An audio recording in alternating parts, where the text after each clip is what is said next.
Okay, so today's topic of practice is salsa bass guitar or upright bass tumbaos, which basically the most simple form involves the tonic, which is the one, which is your note. Like if you got a B flat major 7 da da da da da flat ba da da, it's the B, the one, right? The one in the do re mi fa sol la ti do, the 1 2 3 4 5 6 7 8, the major scale, right?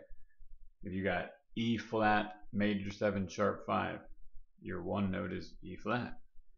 If you got G7 sharp, flat 13, your one is the G. Anyway, the bass tumbao involves the 1, the 5, and the 8, which the 8th note in the major scale is the same note as the 1. It's the octave of the 1.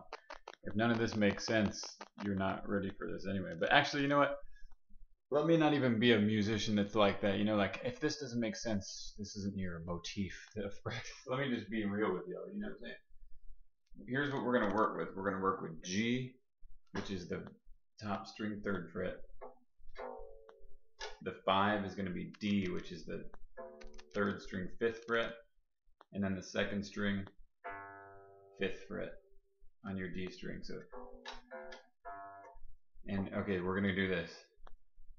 We're going to do 42 beats per minute. Listen how slow this is.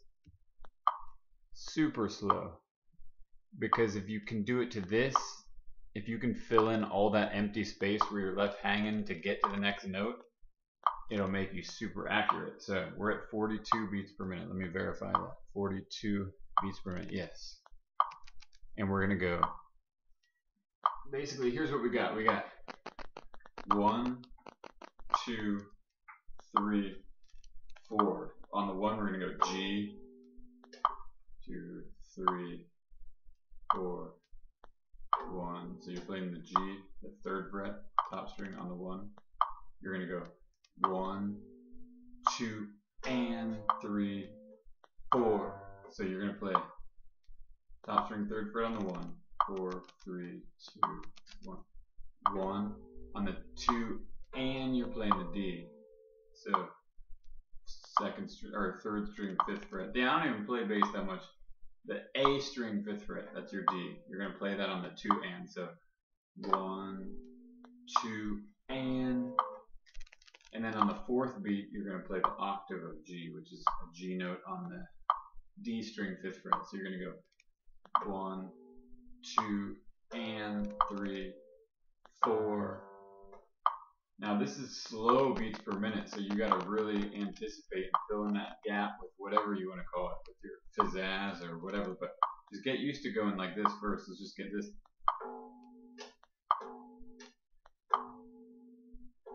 See, it's not easy.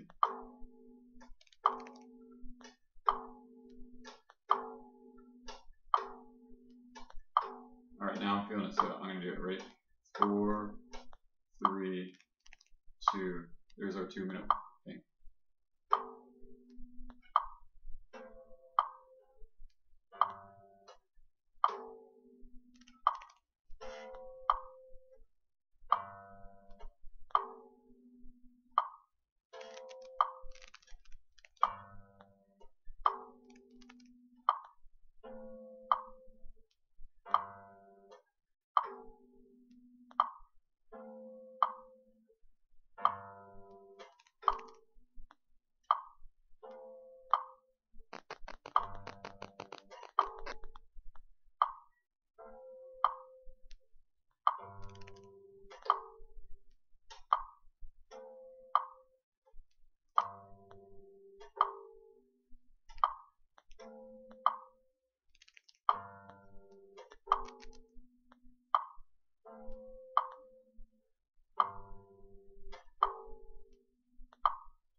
Alright, anyway, that was 2 minutes of that. So, point being is when your piano player or guitar player or tres or cuatro player are on a major chord and they're just staying on it for a measure or a couple bars, whatever, or they're on a minor chord, or they're on a Dom 7 chord, or whatever chord, basically the 1 is always going to work for whatever type of chord they're playing. If you're on their 1, then it's going to be good.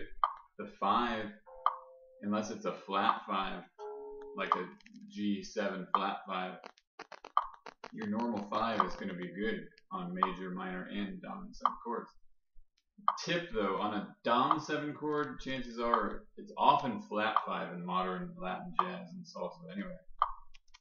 And obviously your octave is the same as the 1, so that's safe territory. So anyway, the reason I had you do it at 42 beats per minute is because there's a lot of space floating in between these clicks. You got to be right on point.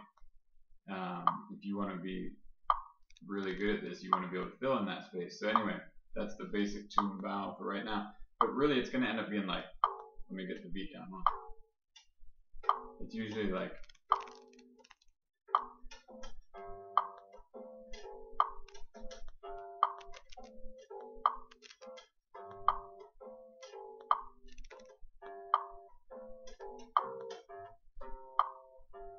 so it kind of goes, basically it'll go G, D, G, and then back to D, G. So it climbs up to the octave and back to the 1. So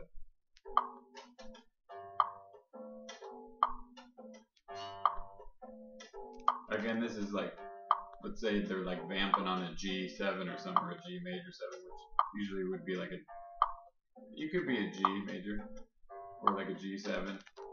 You can just sit on G and you're doing this. Well, let's say it went G minor 7 to C7, it would be like G, D, which is the 5 of G, and it's also the 9 or the 2 of C, so it'd be like in a common minor 2-7, 5-7-1 jazz change, which would be G, C, F. You would be like, so like G, D, C, G, F. And another common one is like, a minor 2, 5, 1, and then a minor 3, 6, a 6 Dom 7. So it would be like, or sorry,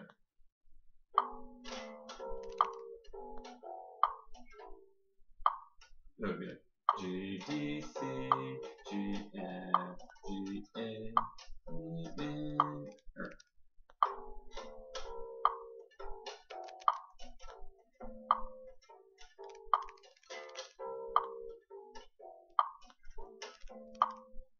anyway, I should have prepared more for that part, but you know what I'm saying.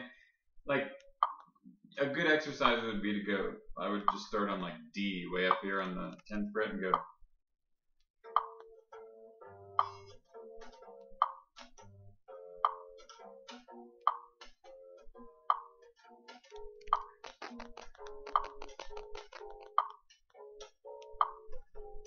So it would be like 4, 3, 2, 1.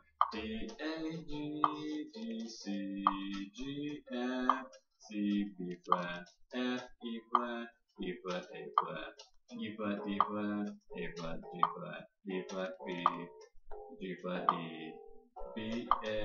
You know what I'm saying? Anyway, that's that.